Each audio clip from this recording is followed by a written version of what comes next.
Feel the real fear with us. প্রিয় listeners, আসসালামু আলাইকুম। দেশ ও দেশের বাইরে যে যেখান থেকে আফনান দ্য হরর ওয়ার্ল্ডের আজকের হরর নাইট এপিসোডের সাথে যুক্ত হচ্ছেন বা পরবর্তীতে হবেন, সকলকে জানাচ্ছি শুভেচ্ছা ও ভালোবাসা। আশা করি সবাই ভালো আছেন, সুস্থ আছেন।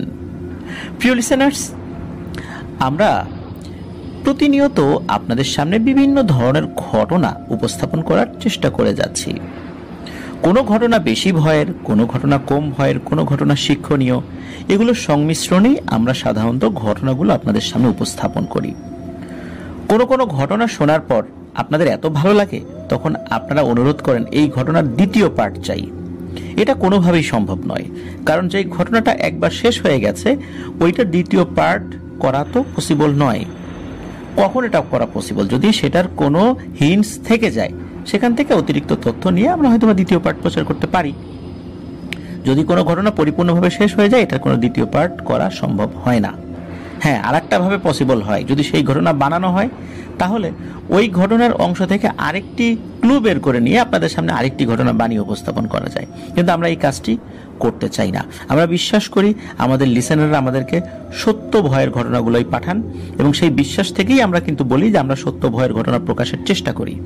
আমাদের ঘটনাগুলো নির্দিষ্ট কোনো ধর্ম, বর্ণ, শ্রেণী, গোত্র এগুলোকে আঘাত করা বা এমন ধরনের কোনো শব্দ চয়ন করা যাতে তারা আঘাতপ্রাপ্ত হতে পারেন, এগুলো আমরা করি না। তারপরেও যদি কেউ মনে কষ্ট পেয়ে থাকেন আমাদের কোনো কথায়, আমরা আন্তরিকভাবে ক্ষমা প্রার্থী। এটি একটি হরর বিনোদনমূলক চ্যানেল, সুতরাং এটাকে বিনোদনের উদ্দেশ্যেই আপনারা নেবেন এবং শুনবেন, অন্য কোনোভাবে নয়।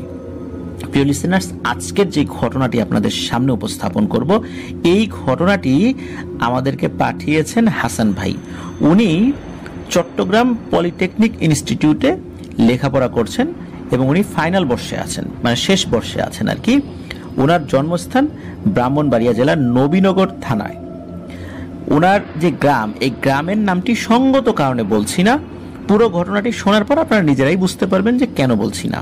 এবং এই ঘটনা শোনার পর আমি আরেকটা ক্লু আপনাদেরকে দিব, সেই ক্লুটা শোনার জন্য ইনশাল্লাহ অপেক্ষায় থাকবেন এবং আমাদের গ্রুপ এবং পেজে নজর রাখবেন। চলুন শুরু করি ঘটনাটি। উনি কিন্তু ওনার পরিবারের খুবই আদরের সন্তান। কারণ হচ্ছে উনি ওনার বাবার একমাত্র সন্তান, এমনকি ওনার বাবা ও ওনার দাদার একমাত্র সন্তান।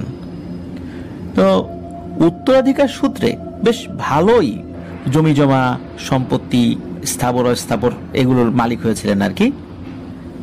এবং এখন কিন্তু একমাত্র উত্তরাধিকার এই হাসান ভাই নিজে। এখন ঘটনাটা শুরু যেটা, এটা সময়কালটা একদম কাছাকাছি সময়, 19 অক্টোবর 2023 থেকে ফেব্রুয়ারি 2024, ফেব্রুয়ারির শেষ দিক পর্যন্ত এই ঘটনাটি ঘটেছিল। সুতরাং বুঝতেই পারছেন একদম কাছাকাছি সময়ের ঘটনা এটি। তো ওনার এক কাছের বন্ধু, তার নাম হচ্ছে অপু। তো এই 19 অক্টোবর এই তারিখটা ছিল তার ওই বন্ধু অপুর জন্মদিন। তো ওনারা কয়েক বন্ধু মিলে প্ল্যান করেছেন যে আজকে তাকে সারপ্রাইজ দেবেন। ওই সময় তো চট্টগ্রামে উনি থেকে লেখাপড়া করছেন। তো চট্টগ্রামের 2 নম্বর গেটের 7 ডেইজ নামে একটা রেস্টুরেন্ট রয়েছে। তো ওইখানে একটা পার্টির আয়োজন করেন ওনারা। সবকিছু ঠিকঠাক ছিল। পার্টি শেষ করে, খাওয়া দাওয়া শেষে সবাই নিজেদের বাড়িতে ওনারা চলেও যান, উনিও বাসায় চলে যান। তো উনি বাসায় গিয়ে প্রতিদিনের মতো কম্পিউটার চালু করে ইন্টারনেট ব্রাউজ করছিলেন। সবকিছু ঠিকঠাক। রাত বাজে তখন 11টা একটু বেশি। রাত 12টার পর বাসার ইলেকট্রিসিটি চলে যায়। এরপর উনি কম্পিউটারের যে কানেকশনগুলো এগুলো খুলে শুয়ে পড়েছেন ঘুমানোর উদ্দেশ্যে। তো ওনার রুমের বর্ণনাটা একটু দেওয়া দরকার। তো উনি থাকতেন ওনার খালার বাসায়। ওনার বাড়ি তো মূলত ব্রাহ্মণবাড়িয়ার নবীনগরে। তো খালার বাসায় থেকেই উনি লেখাপড়া করতেন। তো ওনার যে রুমটা, এই রুমটা ছিল বড় একটা ঘরের পাশে, একটু মানে গ্যাপ রয়েছে সেই ঘরের। তো ওই দিন রাতে যখন উনি ঘুমাতে গিয়েছেন, তো ইলেকট্রিসিটি তো চলে গেছে। তো উনি শুয়ে শুয়ে ওই রাত্রে বন্ধুদের সাথে কাটানো যে মুহূর্তগুলো, ওগুলো একটু চিন্তা ভাবনা করছিলেন। হঠাৎ করে ওনার ঘরের যে দরজা, ওই দরজায় কয়েকবার নক করার শব্দ হয়। টক টক টক টক করে এরকম শব্দ হয়। তো প্রথম দিকে উনি মাথা ঘামান নাই, কারণ এত রাতে কেউ আসবে না, আর কুকুর বিড়াল তো এইভাবে নক করতে পারে না, হয়তোবা ওই দরজার সাথে মাঝে মাঝে তাদের শরীরটা ঘেঁষে মানে ঘষে, অনেক সময় তাদের চুলকানোর প্রয়োজন হয় পিঠে, তখন এরকম দেয়ালের সাথে বা দরজার সাথে মাঝে মাঝে এরকম পিঠ ঘষাঘষি করে, কিন্তু এরকম নক তো করে না। প্রথম দিকে উনি পাত্তা দেন নাই। 2-3 বার নক হওয়ার পর এরপর ওনার খালার গলার শব্দ উনি শুনতে পান। ওনার স্পষ্ট মনে হয় ওনার খালা ওনাকে ডাকছেন। উনি চিন্তা করেন কি ব্যাপার, খালা তো এত রাত্রে কখনো ডাকে না, মনে হয় বড় ধরনের কোনো সমস্যা হয়েছে, না হলে তো এ সময় তো তার ডাকার কথা না। তো ব্যাপার কি সেটা দেখার জন্য উনি বাইরে বের হয়েছেন। বাইরে বের হয়ে তেমন কিছু আসলে দেখতে পান নাই, অন্ধকার ছিল আর হালকা চাঁদের আলো ছিল, একদম ঘুটঘুটে অন্ধকার, বিষয়টা এরকম না। আর ওই সময় বাইরে অন্ধকারের পাশাপাশি একটু ঠান্ডা বাতাসও ছিল। অক্টোবর মাসের শেষ দিকে রাতের বেলা একটু ঠান্ডা বাতাস সাধারণত আমাদের এই অঞ্চলে দেখা যায় আর কি। তো উনি চিন্তা করেছেন যাক একটু বাইরে বের হই। তো উনি বাইরে যেই না বের হয়েছেন, হঠাৎ করে উনি দেখতে পান যে ওনার বাসার সামনে একটা জলপাই গাছ ছিল। তো ওই জলপাই গাছের উপরে কি যেন একটা অবয়ব দেখা যাচ্ছে। ওই জলপাই গাছের নিচ দিকে একটা ডাল ছিল। তো ওই অবয়বটা একটা হাত দিয়ে ঝুলে আছে, বানর অনেক সময় ঝুলে থাকে এক হাতে, ওরকম এক হাত দিয়ে ওই অবয়বটা ঝুলে আছে এবং বেশ দোলনার মতো দুলছে। তো হঠাৎ করে এই জিনিসটা দেখার পর উনি সাথে সাথে ওনার যেই খালা, ওনার খালার যেই ঘরটা এবং যেই ঘরের যে রুমটাতে খালা থাকতেন, ওই রুমের দরজার কাছে চলে গিয়ে 2টা ডাক দেন, খালা ও খালা, এরকম বলে 2টা ডাক দিয়ে ওখানে নাকি উনি সেন্সলেস হয়ে পড়ে যান। এরপর ওনার কিছু মনে নাই, কারণ ওই জিনিসটা দেখে উনি ভয় পেয়েছিলেন খুব। আর অনেক সময় বড় বড় হনুমান বা বানর চলে আসতেই পারে, চট্টগ্রামে যেহেতু পাহাড়ি এলাকায় কিছু এরকম বানর দেখা যায়, কিন্তু রাতের বেলা হঠাৎ করে এরকমটা দেখে উনি ভয় পেয়েছিলেন। স্বাভাবিক বানর হলে একটা ব্যাপার ছিল, বানর সাধারণত রাতের বেলা এভাবে গাছে ঝোলে না, তারা ঘুমায়, কিন্তু ওই জিনিসটার চোখগুলো কিছুটা জল করছিল, খুব জল করছিল, বিষয়টা এরকম না। মূলত এটা দেখেই উনি ভয় পেয়েছিলেন যে বানর তো এত রাতের বেলা এখানে আসার কথা না। তো উনি তো সেন্সলেস হয়ে গিয়েছেন। পরের দিন দুপুরবেলা ওনার সেন্স ফেরে। পরে ওনার খালা যখন ওনাকে জিজ্ঞেস করেছেন কি হয়েছে, উনি সব ঘটনা খুলে বলেন। তো স্বাভাবিকভাবে এই ধরনের ঘটনা ঘটার পর আমরা মানুষকে কি বলে সান্ত্বনা দিই, যে কিছু না, মনের ভুল, এইটা সেইটা, কোনো পাখি হতে পারে, পেঁচা হতে পারে, এইটা সেইটা, মানে যেভাবে বলে একটা মানুষকে সান্ত্বনা দেওয়া যায় আর কি। তো উনিও ওইভাবেই তাকে সান্ত্বনা দিয়ে সাহস জুগিয়েছিলেন। তো এই ঘটনার প্রথম অংশটা শেষ হলো, এবার আসেন আমরা দ্বিতীয় অংশে চাই। এদিকে ওনার 5ম পর্বের যে সেমিস্টার ফাইনাল পরীক্ষা, এটা শেষ করে কিছুদিন ছুটি কাটাতে উনি বাড়ি যাচ্ছিলেন। তো ওনাদের গ্রামের বাড়ি ব্রাহ্মণবাড়িয়ার নবীনগর উপজেলার। তো উনি সাধারণত এলাকার মানুষের সাথে খুব একটা চলাফেরা করেন নাই, একা একা চলতে ছোটবেলা থেকে পছন্দ করতেন। তো ওনার একটা ভাগিনা আছে, তার নাম হলো জাহিদ। তো বাড়িতে গেলে ওর সাথেই উনি ঘোরাফেরা করেন, দিনেও ঘোরাফেরা করেন, প্রয়োজনে সন্ধ্যার পরে ঘোরাফেরা করেন। তো সেই দিনে উনি ঘোরাফেরা শেষ করে বাজার থেকে ওই জাহিদের সাথে চটপটি খেয়ে বাড়ির দিকে ফিরছিলেন। বাজার থেকে ওনাদের বাড়িতে যেতে সময় লাগে 40 মিনিটের মতো।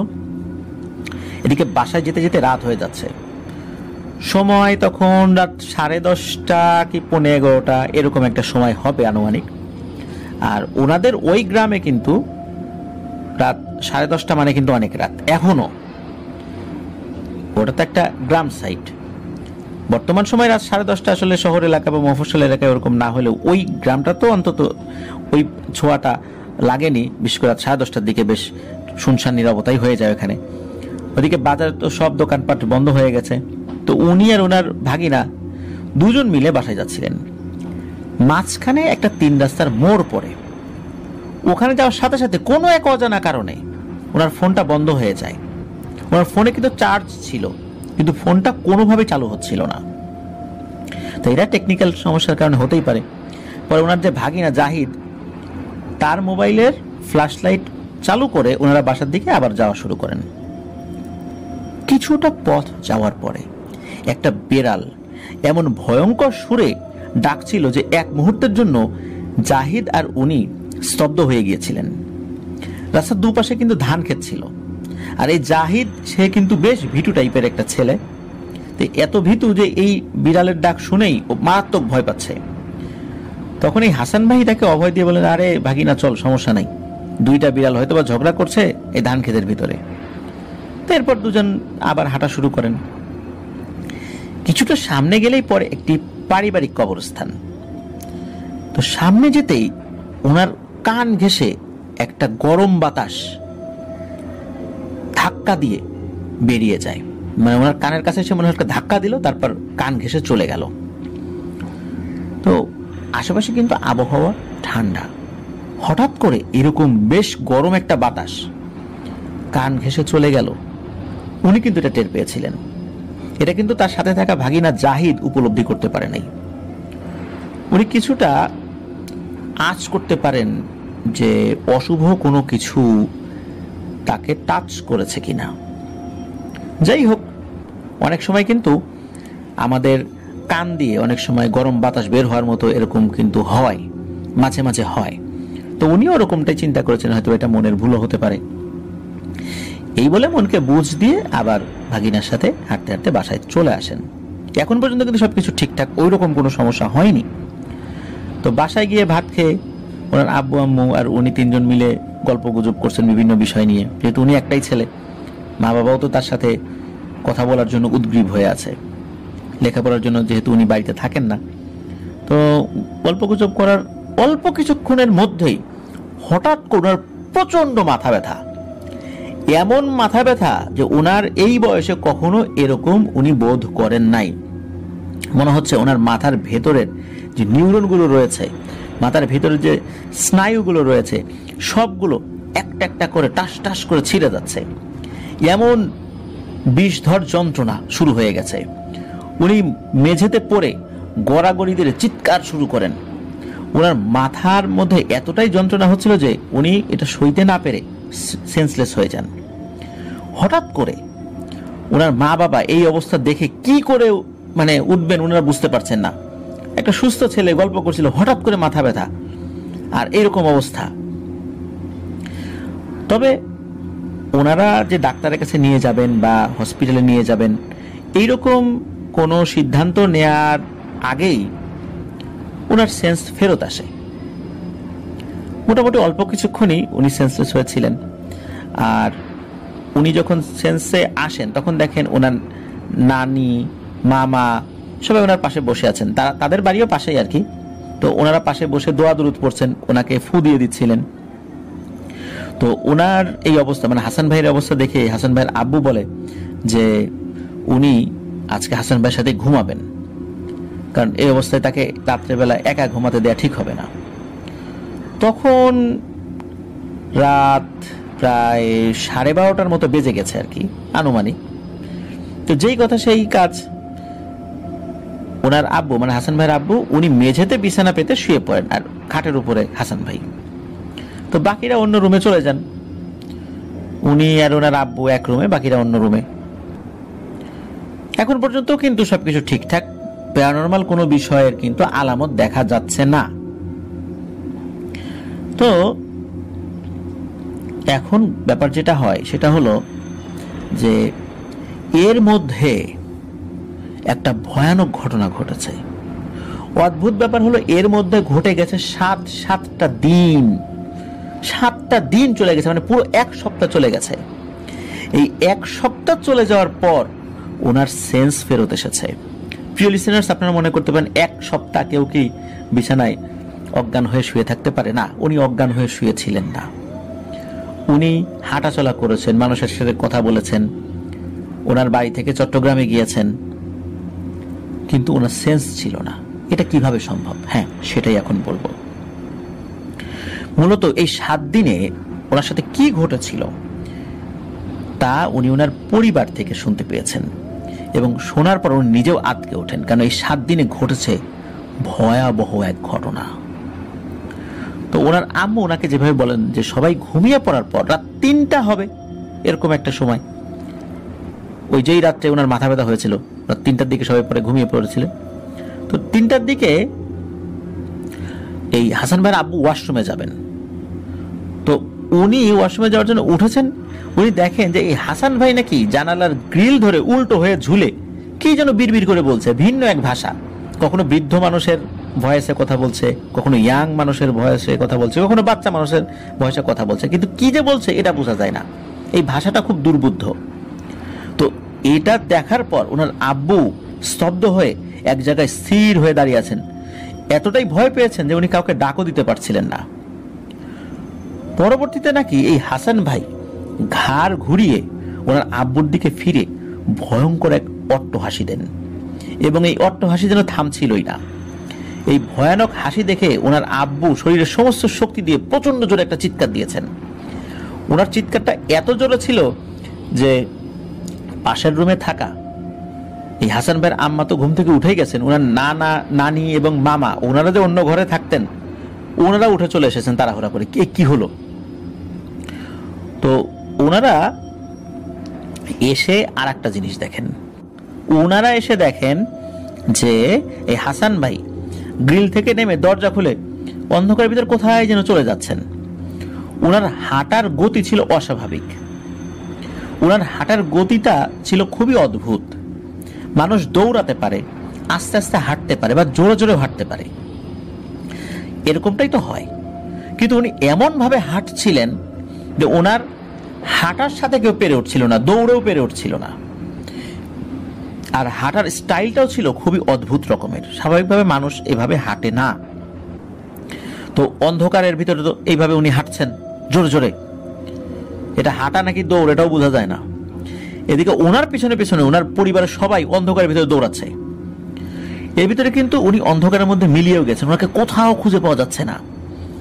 পরবর্তীতে চিৎকার চেঁচামেচি শুরু হয়ে গেলে আশেপাশের লোকজন চলে আসে, কি হয়েছে এই ব্যাপার যখন সবাই শোনে, তখন এলাকার অনেকেই এবং ওনার ভাগিনে জাহিদ এনারাও কিন্তু টর্চ লাইট নিয়ে, কেউ কেউ মোবাইলের ফ্ল্যাশ লাইট অন করে ওনাকে খোঁজার জন্য সবাই আলাদা আলাদা করে বের হয়, মানে বিচ্ছিন্ন হয়ে যায় যাতে করে দ্রুত ওনাকে খুঁজে বের করা যায়।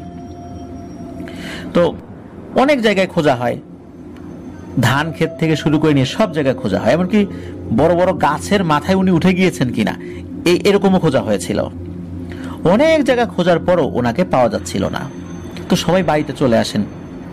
এদিকে ওনার আব্বু খুবই পেরেশানিতে ছিলেন আর কি, গলা শুকিয়ে যায়। উনি ওনার নানির কাছে, মানে হাসান ভাই নানির কাছে, মানে ওনার আব্বু ওনার শাশুড়ির কাছে এক গ্লাস পানি চান।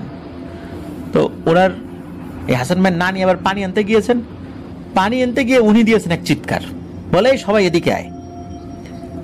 যখন সবাই ওই দিকটাতে গিয়েছে দেখে অবাক করা এক কাণ্ড, এই হাসান ভাই উনি ওনার রুমে বিছানার উপর খুব সুন্দর মতো শুয়ে আছেন। তো সবাই এসে ওনাকে ঘুম থেকে উঠানোর চেষ্টা করে, কিন্তু উনি কোনোভাবেই ঘুম থেকে উঠছেন না। ওই রাত্রেই এই হাসান ভাইয়ের মামা মসজিদের ইমাম সাহেবকে ডেকে আনেন, ওনাকে সব ঘটনা খুলে বলা হয়। উনি স্বাভাবিকভাবেই উনি যতটুকু ঝাড়ফুঁক জানতেন সেটা উনি করে দেন, এবং কিছু পানি পড়া দিয়ে যান, এবং কিছু দোয়া দুরুদ শিখিয়ে দিয়ে যান ওনার পরিবারের সদস্যদেরকে, এবং ওনাকেও এগুলো পরবর্তীতে বলার জন্য, মানে এই দোয়া দুরুদ জন্য উনি পড়েন সেটাও বলে যান আর কি ইমাম সাহেব। কিন্তু ঘটনা তো এখানে শেষ না। পরের দিন সকালবেলা এই হাসান ভাই ঘুম থেকে উঠেছেন, উঠেই নাকি উনি একা একা হাঁটছেন। উনি বাসার কাউকে চেনেন না, ওনার মা বাবা নানি মামা ভাগিনা কাউকে চেনেন না, এমনকি উনি ওনার নিজের নামও বলতে পারেন না। ওনার নাম কি, উনি কে, ওনার বাড়ি কোথায়, কিচ্ছু না। মনে হচ্ছে একটা মানুষের স্মৃতি চলে গেলে যেরকম হয়, একটা ছোট্ট শিশু বাচ্চা যে মা বাবাকেও এখনো চেনে নাই, তাকে যদি কোনো প্রশ্ন করা হয় সে কি উত্তর দিতে পারবে? না, পারবে না। তো ওনার অবস্থা হয়েছে ঠিক ওরকম। এখন একমাত্র ছেলের এই অবস্থা দেখে ওনার পরিবারের সদস্যরাও কান্নাকাটি করে একদম অবস্থা খারাপ করে ফেলেছে। এটাই হওয়ার কথা, কোন মা বাবা এটা সইতে পারে? তো ওই অবস্থায় ওনার এক চাচাতো ভাই ওনার আব্বুকে বলেন যে একটা পরিচিত হুজুর আছেন ঢাকাতে, তো ওই হুজুর মোটামুটি ভালো মানের একজন হুজুর, তো ওনার সাথে যোগাযোগ করার জন্য। তো ওনার আব্বু মানে হাসান ভাইয়ের আব্বু এবং হাসান ভাইয়ের মামা ওই দিনই চলে যায় ঢাকাতে। ওনাকে কিন্তু সাথে নিয়ে গেছেন, কিন্তু ওনার কিন্তু কোনো কিছু খেয়াল নাই যে ঢাকায় যাচ্ছেন, কোথায় যাচ্ছেন, উনি কিচ্ছু বলতে পারেন না। তো ঢাকায় যাওয়ার পর ওই হুজুরের যে ঠিকানাটা দেওয়া হয়েছিল ওইখানে যাওয়ার পর জানতে পান যে হুজুর ছুটিতে বাড়িতে গেছেন। এখন কি করা? তখন এই হাসান ভাইয়ের মামা বলেন যে হুজুরের বাড়ির ঠিকানা নিয়ে ওনার বাড়িতে যেতে হবে। তখন হাসান ভাইয়ের আব্বা এই বিষয়ে সম্মতি দেন। তখন ওই হুজুর যেখানে থাকতেন ওখান থেকে হুজুরের বাড়ির ঠিকানা নিয়ে ওনার বাড়িতে চলে আসেন। মোট 4 জন, কিন্তু হাসান ভাইয়ের মামা, হাসান ভাইয়ের চাচাতো ভাই, হাসান ভাইয়ের বাবা আর হচ্ছে এই হাসান ভাই, এই 4 জন। আর ওনার চাচাতো ভাইয়ের নাম হচ্ছে নাহিদ। এই হুজুরের বাড়ি হচ্ছে চট্টগ্রাম জেলার এই সীতাকুণ্ড উপজেলার ভাটিয়ারি নামক যে জায়গাটা রয়েছে, আপনারা অনেকে এই ভাটিয়ারির নাম শুনে থাকবেন। বাংলাদেশ মিলিটারি একাডেমি কিন্তু ভাটিয়ারিতে, আর্মি অফিসারদের যে ট্রেনিংটা হয় আর কি, তো এই ভাটিয়ারিতে। তো ওনার বাড়িতে যাওয়ার পর, বাড়িতে ওই এলাকায় যাওয়ার পর অনেক কষ্টে তার বাড়িটা খুঁজে পাওয়া যায়। তো ওনারা 4 জন এই ওনার বাড়িতে যেতে আবার ঢাকা থেকে গিয়েছেন, বেশ সময় লেগে গিয়েছিল কিন্তু। আর হুজুরের বাসা খুঁজে পেতে পেতে মাগরিবের আজান দিয়ে দেয়। তো ওনার বাসায় যাওয়ার পরে জানতে পারেন যে উনি বাসায় নাই, মাগরিবের নামাজ পড়তে গেছেন। ওনার জন্য ওনার অপেক্ষা করছিলেন। এদিকে মাগরিবের নামাজের পর উনি কিছু মানুষের সাথে গল্প গুজব করছেন। উনি তো জানতেন না যে বাসায় মেহমান এসেছেন। তো বাসায় আসতে তো ওনার 7টা বাজে। তো উনি বাসায় এসে এই লোকদেরকে দেখে অবাক হন এবং জিজ্ঞেস করেন, কি ব্যাপার, আপনারা কারা, আমার বাসা চিনলেন কিভাবে, আপনাদেরকে তো এই এলাকার বলে মনে হচ্ছে না। পরে এই যে নাহিদ, এই হাসান ভাই চাচাতো ভাই, এই নাহিদ ভাইয়া বিস্তারিত পরিচয় দেন। নাহিদ ভাইয়ের পরিচয় দেন এবং কিভাবে ওই হুজুরের সন্ধান পেলেন, কার মাধ্যম দিয়ে পেলেন, এইভাবে যখন পরিচয় দেন তখন ওই হুজুর চিনতে পারেন যে কার রেফারেন্স দেয়া হচ্ছিল। তখন সবাই এই যে হাসান ভাইকে দেখিয়ে বলেন যে এই সমস্যাগুলো হচ্ছে। বিশেষ করে হাসান ভাইয়ের আব্বা সবকিছু খুলে বলেন হুজুরের কাছে।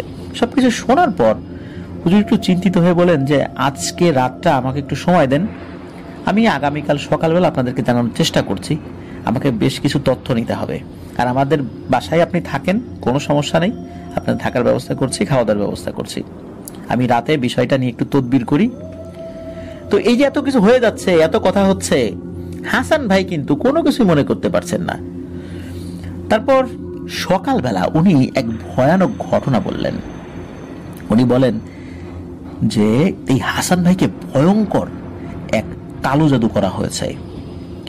যদি ঠিক সময়ের মধ্যে এই জাদু কাটানো না যায় তাহলে হাসান ভাইকে বাঁচানো কোনোভাবেই সম্ভব না। আর এই জাদুটা এমন একটা জাদু, হাসান ভাই মারা গেলে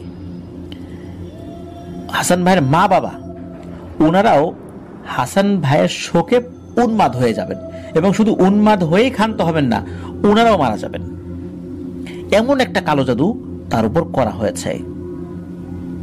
তো হুজুর বলে যে এটা এমন এক কালো জাদু, এই কালো জাদু কাটানোর যে পদ্ধতি এটা আমার জানা নাই। আমি জিনদের কাছ থেকে যতটুকু তথ্য নিয়েছি তারা বলেছেন যে এই বিদ্যাটা তারাও জানেন না, এমনকি আমিও জানি না। এখন যেহেতু এই বিষয়টা আমার জানা নাই, সুতরাং এটা কাটানো তো আমার পক্ষে সম্ভব না। কোন নির্দিষ্ট প্রক্রিয়ায় রুকিয়া করলে এটা কেটে যাবে এটা আমি তো জানি না। সুতরাং আপনারা আরো ভালো কোনো হুজুর দেখেন, আমার দ্বারা এটা সম্ভব হবে না। তো এই কথাটা শোনার পর এই হাসান ভাইয়ের আব্বা উনি তো পাগলের মতো হয়ে যান। ছেলেকে বাঁচানোর জন্য হুজুরের হাতে পায়ে ধরে কান্নাকাটি শুরু করে দেন যে হুজুর এত দূরে আসছি, এখন আপনি যে কথা বললেন আমাদের হাতে তো সময় নাই, কবে হুজুর খুঁজবো, কে এটা সমাধান করবে, ততদিনে তো আমার ছেলের ভয়ানক কিছু একটা হয়ে যাবে। যেভাবে হোক হুজুর আপনি কোনো কিছু একটা করার ব্যবস্থা করেন। তো এই রকম একটা বয়স্ক মানুষের হাতে পায়ে ধরে কান্নাকাটি করার মতো অবস্থা দেখে হুজুরের মন গলে যায়। হুজুর খুব চিন্তিত ছিলেন, কারণ একটা এলেম যদি তার জানা না থাকে উনি কিভাবে কাজটি করবেন। উনি চিন্তিত হওয়ার পর একটা পর্যায়ে বলেন যে আচ্ছা ঠিক আছে, আপনারা শান্ত হন, আপনারা আপনাদের বাড়িতে ফেরত যান, আমি ইনশাআল্লাহ কয়েকদিন পর আপনাদের বাড়িতে যাব, কিন্তু আমি জানি না যে আমি কতটুকু কি করতে পারবো, আল্লাহ এই এতটুকু সময় এই বিষয়ের এলেম অর্জন করার তৌফিক আমাকে দেবেন কিনা। তবে আপনারা যান, আপনাদের ফোন নাম্বার দিয়ে যান, আমি আপনাদের সাথে যোগাযোগ করে ইনশাল্লাহ খুব তাড়াতাড়ি আপনাদের বাড়িতে যাওয়ার চেষ্টা করব। তো ওনার কথায় আশ্বস্ত হয়ে আবার এই হাসান ভাই সহ ওনার মা, ওনার বাবা, তারপর ওনার চাচাতো ভাই, ওনার ভাগিনা, ওনারা সবাই আবার বাড়িতে ফেরত আসেন। ওনার মা ছিলেন না সাথে। তো এদিকে 1 দিন যায়, 2 দিন যায়, 3 দিন যায়, হুজুরের কোনো খোঁজ খবর নাই। 4 দিনও চলে যায়। এদিকে কিন্তু দিন দিন হাসান ভাইয়ের অবস্থা খারাপ হয়ে যাচ্ছে, ভয়ঙ্কর সমস্ত আচরণ করছেন। যদিও বা বাসায় প্যারানরমাল কোনো কিছুর উপস্থিতি দেখা যাচ্ছে না। 5ম দিনের মাথায় হঠাৎ ওই হুজুর উনি এসে হাজির হন। তো এর মধ্যে কিন্তু ফোনে ওনার সাথে যোগাযোগ করা যায় নাই, উনিও ফোন করেন নাই। 5ম দিনের মাথায় উনি একাই চলে আসেন। আসার পর উনি সবাইকে বলেন যে আপনাদের সবার সাথে এই বিষয়টি নিয়ে কথা আছে, আপনাদের সবাইকে বিষয়টা জানতে হবে, আমি যে এই বিষয়ে অবগত হয়েছি। তখন বাড়ির সবাই, তারপরে হাসান ভাইয়ের নানি, হাসিন ভাইয়ের আব্বা আম্মা, মামা সবাই এক জায়গা হন। তখন এই হুজুর যে বিষয়টা বলেন, এই কথা শোনার পর সবাই তো স্তব্ধ হয়ে যান যে হুজুর বলে কি, এও কি সম্ভব? হুজুর বর্ণনা করেন যে ওনাদের বাসায় আসার জন্য যে কয়েকদিন সময় লেগেছে, এর পিছনে একটা কারণ তো অবশ্যই আছে। সেটা হচ্ছে এই হাসান ভাইয়ের সম্পর্কে এবং ওনাকে কি ধরনের কালো জাদু করা হয়েছে এই বিষয়ে উনি ভালোভাবে জ্ঞান অর্জন করে এসেছেন। আর এর জন্য ওনার ওস্তাদের কাছ থেকে অনুমতি নিতে হয়েছে, কারণ এটা কোন পদ্ধতিতে করা হবে এই বিষয়টা না জেনে উনি কিভাবে সমাধান করবেন, আর এই কাজটা উনি করবেন কি করবেন না, ওনার যিনি ওস্তাদ তার কাছ থেকে তো অনুমতির ব্যাপার আছে। এজন্য উনি এই বিষয়টা ওনার ওস্তাদের কাছে গিয়ে যখন বলেছেন, ওনার ওস্তাদ এই বিষয়ে তার সাথে থাকা যেই পরহেজগার জিনেরা রয়েছেন তাদের সাথে যোগাযোগ করেন এবং ওই জিনেরা আরো বিস্তারিত তথ্য সংগ্রহ করেন। এই তথ্য সংগ্রহ করার পর ওই জিনেরা পরামর্শ দিয়েছে, জিনদের সাথে ওই হুজুর পরামর্শ করে তখন আবার এই হুজুরকে বলেছে যে বাবা তুমি এইভাবে কাজটা করবা, তাহলেই এই সমস্যার সমাধান আল্লাহ চাইলে তো ইনশাল্লাহ হয়ে যাবে এবং এই কালো জাদুটা কেটে যাবে। মূলত এই সমস্ত বিষয়গুলো করতে করতেই হুজুরের সময় লেগে গেছে। উনি মূলত দীর্ঘদিন মাদ্রাসায় শিক্ষকতা করার পর ওখানে অল্প কয়েকদিন ছুটি পেয়েছিলেন। এই ছুটিতেই পরিবারকে সময় দেওয়ার জন্য গিয়েছিলেন বাড়িতে, কিন্তু এর ভেতরে এই হাসান ভাইয়ের সমস্যা আসার কারণে উনিও একরকম খুব দৌড়াদৌড়ির উপরে ছিলেন। মূলত এই কারণে ওনার দেরি হয়েছে এই বিষয়টা যখন বলেন, এবং উনি বলেন যে ওনার বিশেষ করে হাসান ভাইয়ের যে ফ্যামিলির বা আত্মীয় স্বজনদের মধ্যে এক আত্মীয় সম্পত্তির লোভে হাসান ভাইয়ের উপরে ভয়ানক এক ব্ল্যাক ম্যাজিক করেছে। হুজুর বলেন যে এই হাসান ভাইকে একটি মেয়ে প্রেমের প্রস্তাব দিত এবং ওই মেয়েটি ওনাদের দুঃসম্পর্কের আত্মীয় ছিল, কিন্তু এই হাসান ভাই বারবার মানা করে দিত। কারণ হচ্ছে হাসান ভাই উনি ব্যক্তিত্ব সম্পন্ন মানুষ, উনি কখনোই চাইতেন না আত্মীয় স্বজনদের মধ্যে কোনো সম্পর্কে জড়াতে। আর যেহেতু ওই মেয়েটা আত্মীয় স্বজনদের মধ্যেই ছিল, এই কারণেই সবসময় ওই মেয়েটিকে এই বিষয়ে সে না করত। এরকম বারবার বিরক্ত করতো ওই মেয়েটা। একটা পর্যায়ে হাসান ভাই খুব বিরক্ত হয়ে ওই মেয়েটিকে ধমক দেয় এবং এক পর্যায়ে বলে যে তুমি যদি বারবার এভাবে আমাকে বিরক্ত করতে থাকো, আমি কিন্তু পরিবারের অন্য সদস্যদেরকে জানাবো এবং তোমাকে নিয়ে কিন্তু বিচার সালিশ বসাবো। তো এরকম ভাবে হুমকি দেন, এইভাবে রাগারাগিও করেন ওই মেয়েটার সাথে। এই মেয়েটা কিন্তু সে যে ইচ্ছা করে এই হাসান ভাইয়ের কাছে এসেছে বিষয়টা এরকম না। ওই মেয়েটার যে মা বাবা, এই মা বাবা এই হাসান ভাইয়ের পেছনে এই মেয়েটাকে লেলিয়ে দিয়েছিল সম্পত্তির লোভে। যদি হাসান ভাইয়ের সাথে একে বিয়ে দিতে পারে তাহলে বিশাল সম্পত্তির মালিক কিন্তু ওনার মেয়েও হবে, বা এরকম ভাবে ওই পরিবারের দিকে ওই সম্পত্তির ভাগগুলো চলে যাবে, তারা ওই সম্পত্তির উপর খবরদারি করতে পারবে। তো যেহেতু হাসান ভাই কোনোভাবে রাজি হচ্ছে না, তখন ভয়ানক এক সিদ্ধান্ত তারা নিয়ে বসেন। সেটা হচ্ছে যে এই হাসানকেই রাখবে না, হাসানের মা বাবাও থাকবে না, তাহলে তার কেউ নাই, হাসান ভাইয়ের কোনো বন্টন নেই, তাহলে এই সম্পত্তি ওনারা দখল করবে। এই চিন্তা থেকে ওনারা এক তান্ত্রিককে ধরেন। তো তান্ত্রিক শুরুর দিকে রাজি হচ্ছিলেন না এই কাজটি করতে, কিন্তু পরবর্তীতে মোটা অঙ্কের টাকার লোভ যখন দেখানো হয় তখন তান্ত্রিক রাজি হয়।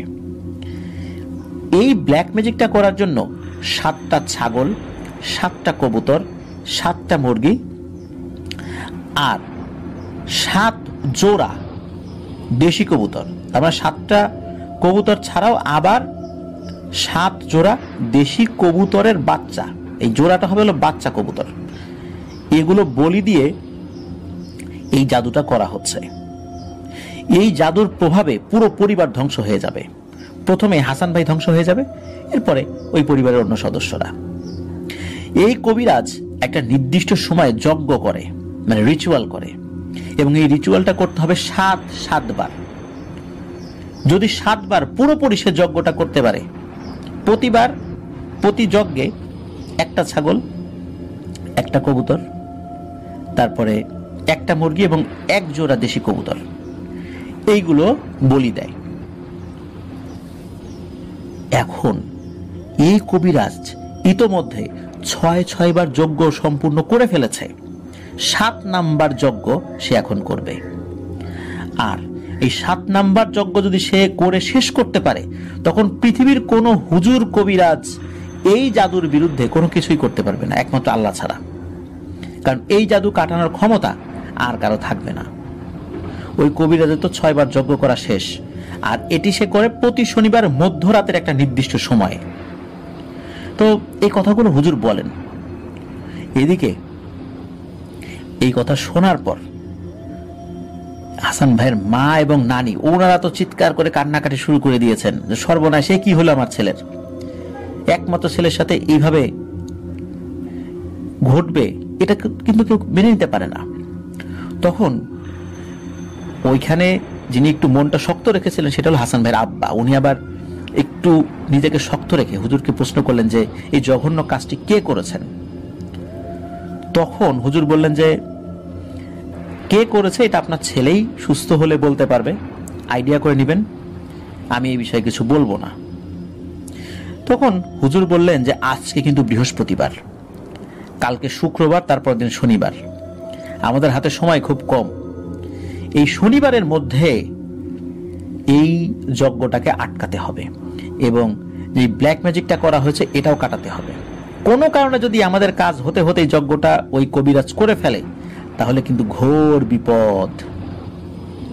তখন ওই হুজুর ওই জাদু বন্ধ করতে কিছু প্রয়োজনীয় জিনিসপত্র যেগুলো লাগবে সেগুলো হুজুর বলেন যে দ্রুত আমাকে এগুলো ব্যবস্থা করে দেন, শনিবারের রাত্রেবেলা আমরা কাজ করব। তো হুজুর রাত্রে খাওয়া দাওয়া করে বিশ্রাম নেন এবং বিশ্রাম নেওয়ার পর এই হাসান ভাইয়ের উপর ছোটখাটো একটা রুকিয়া করেন। হাসান ভাইয়ের উপর যে পিশাচটা আসর করেছিল, যার প্রভাবে ওনার স্মৃতি নাশ হয়ে গেছে, ওই পিশাচটাকে রুকিয়ার মাধ্যমে তার শরীরে অনেক কষ্টে হাজির করিয়েছিলেন। ওই পিশাচটা যখন ওনার শরীরের মধ্যে ঢুকে পড়েন, তখন নাকি বাইরে প্রচন্ড বাতাস হচ্ছিল এবং এত বাতাস হচ্ছিল যে ওনাদের বাড়ির সামনে একটা মোটামুটি মাঝারি সাইজের একটা আম গাছ ছিল। বাতাসের ধাক্কায় ওই আম গাছটি একদম মাটি থেকে উপড়ে, শিকড় সহ উপড়ে পড়ে যায়। তো ওই হুজুর কোনোভাবেই ওই জিনের সাথে কথাবার্তা বলে পেরে উঠছিলেন না। বিভিন্নভাবে রুকিয়া করেও ওই জিনটাকে কোনোভাবে যখন বশ করতে পারছিলেন না, তখন হুজুর বুঝতে পারলেন যে এইভাবে হবে না। ওই জিনটাকে হত্যাও করা যাবে না, ওকে বোতলও বন্দি করা যাবে না, ওকে বশও করা যাবে না, ওর সাথে একটা চুক্তিতে আসতে হবে। তখন ওই জিনের সাথে একটা চুক্তি করেন হুজুর। চুক্তিটা কি এটা হাসান ভাই ভাবে বলতে পারেন নাই। তো জিন রাজি হয় যে ঠিক আছে, আমি এটা ছেড়ে চলে যাব, কিন্তু একটা কথা আছে। কথা হলো যে যদি যজ্ঞটা সে সম্পূর্ণ করতে পারে, তাহলে আমি না করলেও আর একটা পিশাচ কিন্তু সে এসে এই হাসানের ক্ষতি করবে। সুতরাং আমার সাথে চুক্তি করে এতটুকু উপকার হবে, আমি করব না। আমাকে চুক্তি মাফিক আমার চুক্তির যে ব্যাপারগুলো রয়েছে সেগুলো দিতে হবে, কিন্তু অন্য কেউ আসলে তখন কি হবে? তখন তো তাকে মানানো যাবে না। এখন সমাধান কি? এই জায়গাতেই সবচেয়ে মজার যে বিষয়টা, সেটা হলো ওই সমাধানটা ওই পিশাচ জিনটি বলে দেয়। সমাধান এইটা, এইটা করলে এই সমস্ত কিছু শেষ হয়ে যাবে। ওই জিনটা বলে দেয় যে একটি সুইসাইড করা মেয়ের কবরের ভেতরে এই 6 শনিবারে যে যজ্ঞ করা হয়েছিল, এই যজ্ঞের সমস্ত উপকরণগুলো ওর মধ্যে রাখা আছে। ওই জিনিসগুলো তুলে ফেলে নির্দিষ্ট পদ্ধতিতে ধ্বংস করে ফেলতে হবে। তাহলে ওই 7 বারের বার যে যজ্ঞটা হবে, এই যজ্ঞটা কোনো কাজে আসবে না। তবে যদি করেও ফেলে 7 বারের যজ্ঞ, তারপরেও কিন্তু কোনো পিশাচ এসে ওনার উপর ভর করবে। সুতরাং 7 বারের যজ্ঞটাও করতে দেয়া যাবে না, যে কোনোভাবেই হোক। আর যদি 7 বারের যজ্ঞ করার ঠিক আগ মুহূর্তেও ওই 6 বারের যজ্ঞর মাধ্যমে যেই ব্ল্যাক ম্যাজিকের উপাদানগুলো টাকা হয়েছিল কবরে, ওগুলো ধ্বংস করে ফেলা হয়, তাহলে 7 বারের যজ্ঞটা কাজে নাও লাগতে পারে। তখন এই কথাগুলো যখন শোনেন ওই পরিবারের সদস্যরা, এবং হুজুরও তো ওখানে ছিলেন, তখন হুজুর এটাও বলেন যে আচ্ছা কোন কবরস্থানে, সেই কবরস্থানের নামটাও পর্যন্ত ওই পিশাচ বলে দেয় যে ওই কবরস্থানে। ওই কবরস্থানটা কিন্তু ওনার বাড়ির কাছেই ছিল, চিনতেন ওই কবরস্থানটা। এদিকে একটা মেয়ের সুইসাইড করা কবর, এদিকে হাসান ভাইয়ের বাবা বা ওনার যে মামা ছিলেন, ওনারা কিন্তু চিনতে পেরেছেন যে অল্প কিছুদিন আগে একটা মেয়ে সুইসাইড করেছিল। বুঝতে পারেন যে কোন কবরটা, বুঝতে ওনাদের অসুবিধা হয় নাই। তখন হুজুর পরবর্তীতে ওই পিশাচটাকে চলে যেতে বলেন, পিশাচ চলে যায়। তারপরে হুজুর বিস্তারিতভাবে ওই হাসান ভাইয়ের মামা এবং বাবাকে বলেন যে আজকে যতটুকু করার দরকার আমরা করলাম, শনিবার কিন্তু আমাদের খুব ভয়ঙ্কর কিছু কাজ আছে। মনটাকে শক্ত রেখে, মনের সাহস সঞ্চয় করে আল্লাহর নাম নিয়ে এই কাজটি আপনাদেরকে করতে হবে। তো হুজুর বলেন যে একা যেতে হবে, বিষয়টা এরকম না, আপনারা কয়েকজন মিলেও যেতে পারেন, তবে কাজটা করতে হবে। হুজুর এটা বলে দেন যে শনিবার রাতের বেলা আপনারা যখন ওই কবরের কাছে যাবেন, কবরটা খুঁড়বেন, কিন্তু খোঁড়ার পর আমি যখন আপনাকে ফোন করে বলবো তখন আপনি কবরের মধ্যে নামবেন। এর আগে আপনি নামবেন না। এর আগে নামার পরও যদি আপনি জিনিসগুলো উঠানো তাহলে কিন্তু কাজ হবে না। এগুলো তো হুজুর বলে দিলেন। আর শনিবারের দিন রাতের বেলা ওই কবরস্থানের ওই কবরে যাওয়ার জন্য হাসান ভাইয়ের বাবা এবং মামা রেডি হয়ে গেছেন। একটা পর্যায়ে ওনারা রওনাও দেন। ওইদিকে ওইখানে যাওয়ার পর ওই কবরের কাছে যখন এসেছেন, তখন নাকি হঠাৎ করে অনেকগুলো বাদুর এই হাসান ভাইয়ের বাবা এবং ওনার মামার মাথার উপর দিয়ে বৃত্তাকারে উঠছিল। আর বাদুর এক ধরনের ডাক দেয়, ওই রকম শব্দ করছিল, তাদের মতো করে ডাকাডাকি করছিল। মানে ওরা ওই কবরটা খুঁড়তে দেবে না। তবে আল্লাহর নাম নিয়ে কোরআন থেকে তেলাওয়াত করছিলেন ওনারা বিড়বিড় করে। আল্লাহর রহমতে কবরটা খোঁড়া শেষ করেন। তো কবর খোঁড়া শেষ, নির্দিষ্ট সময় যখন কল আসে যে এখন নামেন, দ্রুত করেন, তখন ওনার আব্বু কবরের নিচে নামতে গিয়ে আসলে হয়েছে কি, কবরের ভেতর থেকে খুব বিশ্রী একটা পচা গন্ধ চলে আসে। এতক্ষণ কিন্তু আসছিল না, হঠাৎ করে এমন পচা গন্ধ আসছে, ওইটা সহ্য করতে না পেরে ওনার আব্বু কি করেছেন, ওই কবরের মধ্যে অজ্ঞান হয়ে পড়ে গেছেন। এদিকে ওনার মামা এখানে দাঁড়ানো, এমন একটা কাজ করতে হবে, এর মধ্যে একটা সুস্থ স্বাভাবিক মানুষ, একটা ভারী মানুষ অজ্ঞান হয়ে কবরের মধ্যে পড়ে গেছে। তো ওনার মামা আবার দ্রুত ওই কবর থেকে এই হাসান ভাইয়ের বাবাকে উঠান। উঠার পর উনি নিজেও উঠেছেন, ওনাকে একটা ভালো জায়গায় রেখে তখন হাসান ভাইয়ের মামা কবরে নেমেছেন। নামার পর ওনারা তো লাইট নিয়ে এসেছিলেন, টর্চ লাইট জ্বালানোর পর দেখেন যে কবরের ভেতরে যে লাশটা রয়েছে, ওই লাশটা তো অবস্থা খুব খারাপ, মানে স্বাভাবিকভাবেই পচে গেছে, অনেকটাই পচে গেছে, মাসখানেকের মানে লাশ আর কি ওইটা। আর ওই কবরের ওই লাশের মাথার কাছে এই যে 7 শনিবারে যেই 7টা মানে 6টা ছাগলের মাথা, তারপরে এই যে মুরগি, এই অন্যান্য যে জিনিসগুলো, এই জিনিসগুলো পাশে রাখা আছে। ওইগুলোর পচা গন্ধে ওই কবরের ভেতরের অবস্থা আরো বেশি খারাপ হয়ে গেছে। এমনি তো মানুষের পচা গন্ধ আছে, তারপর আবার এই অবস্থা। তো উনি এই জিনিসগুলো ওইখান থেকে তোলেন। তারপর উনি ওখান থেকে ওঠেন। হুজুর আবার একটা পানি পড়া দিয়েছিলেন, ওই পানি পড়াটা আবার কোনো সমস্যা হলে নিজেদেরকে ছিটিয়ে দিতে বলেছেন এবং কবরের ওখানে ছিটিয়ে দিতে বলেছেন। তো ওনার মামা এই কাজটা করেন। করার পর এই পানি ছিটানোর পরেই মোটামুটি কয়েক মিনিট পরে এই হাসান ভাইয়ের বাবার জ্ঞান ফেরত আসে। তখন এই সব জিনিসগুলো ওনারা এক জায়গায় গুছিয়ে একটা পুটলির মধ্যে রাখেন।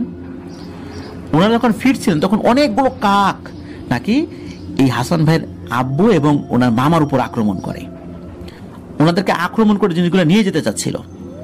কাকের আক্রমণে ওনারা আহত হয়েছিলেন, কিন্তু তারপরেও ওনারা দ্রুত কবর থেকে বা কবরস্থান থেকে ওইখান থেকে বের হয়ে যান এবং ওনাদের বাড়িতে আসার আগ পর্যন্ত কিন্তু বিভিন্ন ধরনের সমস্যা, ছোটখাটো সমস্যা, খুব বড় ধরনের সমস্যা হয় নাই, ছোটখাটো সমস্যাগুলো হচ্ছিল। আর ওনারা যখন কবরস্থান থেকে ওই জিনিসগুলো নিয়ে ফিরছিলেন, হঠাৎ করে এই হাসান ভাইয়ের উপরে ভয়ানক এক পিশাচ ভর করে। একবার নাকি মেয়েদের গলায়, একবার বাচ্চাদের গলায়, একবার বয়স্ক মানুষের গলায় কি দেখি যেন বলছেন আর কি, বিড়বিড় করে, কোনো কথাই বোঝা যায় না। দ্রুত ওনারা বাড়িতে ফেরত আসেন। বাড়িতে ফেরত আসার পর হুজুরের কাছে ওই জিনিসগুলো দিন। হুজুর এগুলো দোয়া দরুদ পড়ে মাঠ একদম আগুনে ছাই করে ফেলেন পুড়িয়ে। কি ভাবছেন প্রিয় লিসেনার্স, ঘটনা কি এখানেই শেষ? না, আরেকটু আছে। তো ওনার উপর তো রুকিয়া করেন হুজুর খুব ভালো করেই। তো হুজুর রুকিয়া শেষে বলেন যে আলহামদুলিল্লাহ, আল্লাহর অশেষ রহমতে বিপদ কেটে গেছে। 7 নাম্বার যজ্ঞ হওয়ার আগেই আমরা এই জাদুর উপকরণগুলো নষ্ট করতে সক্ষম হয়েছি। কিন্তু যেহেতু 7 নাম্বার যজ্ঞটা সে করেছে এবং কোন কবিরাজ করেছে, কোথায় বসে করছে, এটা তো বুঝতে পারছি না, ওটা তো তাকে থামাতেও আমরা পারি নাই। সুতরাং একটা বিপদ তার উপর আসবে, কিন্তু সেটা কি বিপদ এটা আমি বলতে পারবো না। আপনার ছেলেকে খুব সাবধানে থাকতে হবে, একা একা কোথাও যাওয়া যাবে না, রাতের বেলা বাইরে বের হওয়া যাবে না, এইভাবে সাবধানে তাকে জীবনযাপন করতে হবে। আল্লাহ চাহেন তো এই বিপদটাও কেটে যেতে পারে, তবে এই বিপদটা আসার একটা সমূহ সম্ভাবনা আছে এবং যে সমস্ত জাদু তার উপর করা হয়েছে মোটামুটি এরকমটাই আমার ধারণা যে এরকম হবে। তো হুজুর এই সাবধান বাণী শুনিয়ে যান। তবে হুজুর এটাও বলেন, ওই যে কবিরাজ যিনি এই 7 নাম্বার যজ্ঞটা করেছেন বা এর উপর কালো জাদু করেছে, ওই কবিরাজের আর কোনো জাদু কাজে লাগবে না। ওর 7 নাম্বার যজ্ঞ পর্যন্ত শেষ হয়ে গেছে। ও এরপরে কোনো জাদু করলেও সেই জাদু কোনো কাজে লাগবে না, ওর কবিরাজি ক্ষমতা শেষ হয়ে গেছে। মূলত জিনেরাই ক্ষিপ্ত হয়ে ওর কবিরাজি ক্ষমতা শেষ করে দিয়েছেন।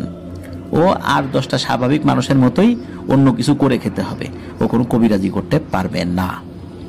তো যাই হোক, ওই রাত্রে হাসান ভাই বেশ লম্বা একটা ঘুম দিয়েছেন। সকালবেলা ঘুম থেকে ওঠার পর ওরা সবকিছুই মনে পড়ে, কিন্তু উনি এই যে যতটুকু সময় ওনার সেন্স ছিল না, এই সময়ের মধ্যে যা হয়েছে ওনার আর কিচ্ছু মনে পড়ে না। মানে এই যে ঘুম থেকে ওঠার আগে যা হয়েছে এই কয়েকদিনের মধ্যে উনি কিচ্ছু বলতে পারেন না, কি হয়েছে না হয়েছে। ওনার স্মৃতি ওই নির্দিষ্ট যে কয়েকদিন আছে এই স্মৃতি ওনার এখনো মাথায় নাই, স্টিল নাও মাথায় নাই।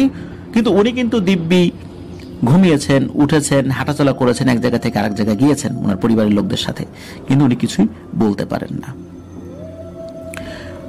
যখন সকালবেলা হাসান ভাই পুরোপুরি সুস্থ আলহামদুলিল্লাহ আল্লাহর অশেষ রহমতে, তখন এই হুজুরের প্রতি কৃতজ্ঞতা জানানোর ভাষা আসলে ছিল না ওনার পরিবারের। হুজুরকে ওনার বাবা বলেছেন, হুজুর আপনার কি লাগবে শুধু এটা বলেন, আমি সবকিছু আমার সাধ্যের মধ্যে আপনার সামনে ইনশাল্লাহ হাজির করব। আপনি যে কাজটা করে দিলেন। হুজুর বলেন যে আপনি কিছু দিতে চাইলেও আমি নিব না, শুধু আমি যে আসা যাওয়া করেছি আমার শুধু গাড়ি ভাড়াটা দিবেন। হুজুরকে অনেক অনুরোধ করলেও হুজুর ওনার গাড়ি ভাড়া ছাড়া আর কোনো কিছু নিতে মানে রাজি হন নাই এবং জোর করেও তাকে কিছু দিতে পারেন নাই। অথচ হাসান ভাইয়ের বাবার কিন্তু সামর্থ্য ছিল হুজুরকে অনেক কিছু দেয়ার এবং উনি সেটা দিতেও চেয়েছিলেন। হুজুরকে চাইলে উনি একটা বাড়ি করে দিতে পারতেন, জমি দিতে পারতেন, অনেক কিছু দিতে পারতেন, কিন্তু হুজুর উনি নির্লোভ মানুষ, উনি গাড়ি ভাড়া ছাড়া কিছুই নেন নাই। এমন লোক আসলে এখন পাওয়া খুবই দুষ্কর। তো এই যেই সময়টা শেষ হলো, এটা ফেব্রুয়ারি মাসের মাঝামাঝি বা শেষ সপ্তাহে আল্লাহর রহমতে ওনার এই বিপদটা চলে যায়। এটা কিন্তু 2024 সালের ফেব্রুয়ারি কথা বলছি, খুব বেশি দিন আগের না, মাসখানেক হয়েছে আর কি। এরপর হুজুর ওনাকে বেশ কিছু দোয়া শিখিয়ে যান যে তুমি যতদিন বাঁচবা এই দোয়াগুলো আমল করে যাবা, সবসময় ভালোভাবে চলবা, মা বাবার কথা শুনবা। তো এই বিপদ থেকে উদ্ধার পাওয়ার পর ওনাকে জিজ্ঞেস করেছেন এই কোন মেয়ে তোকে বিরক্ত করত। তখন হাসান ভাই যখন বলেছেন এই ব্যাপার, তখন হাসান ভাইয়ের পরিবার কিন্তু ওই মেয়েকেও চেনেন, ওই মেয়ের মা বাবাকেও চেনেন। ওই মেয়ের বাবা এখনো একজন রানিং মেম্বার।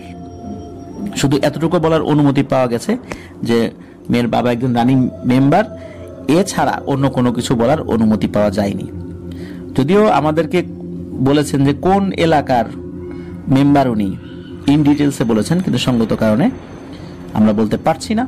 তো হাসান ভাইয়ের তো বাড়ি থেকে বেরোনো বন্ধ করে দেন মা বাবা, যে এমন একটা বিপদ গেছে, এখন তো বাড়ি থেকে বাইরে বের হওয়া যাবে না। এদিকে ওনার কিন্তু আর এক সেমিস্টার ছিল, এখন এই সেমিস্টারটা তো শেষ করতে হবে, মানে এই যে ফাইনাল সেমিস্টার যেটা উনি এখনো অধ্যয়নরত রয়েছেন আর কি।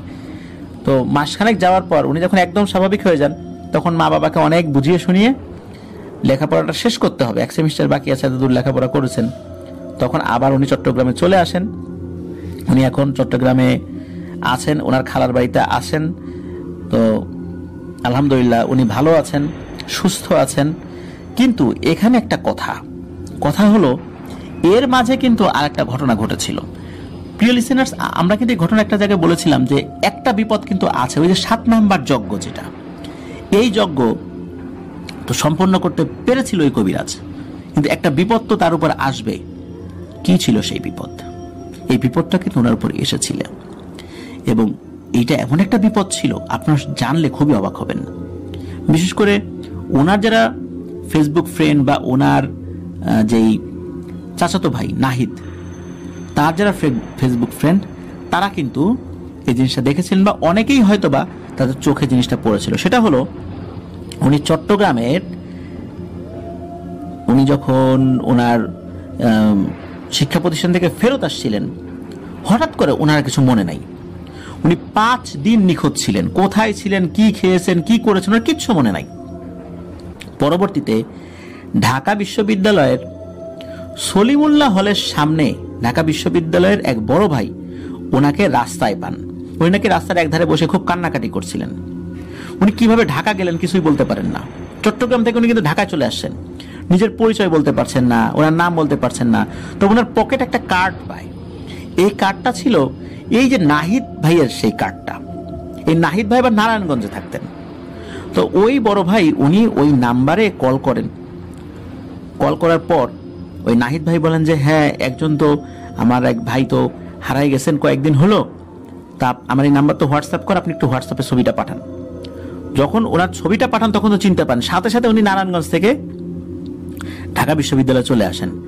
আসার পর ওনার পরিচয় জানেন ভালো করে, এবং আরো নিশ্চিত হন যে হ্যাঁ, এটাই নাহিদ ভাই, ওনার চাচাতো ভাই, মানে এই হাসান ভাইয়ের আপন চাচাতো ভাই।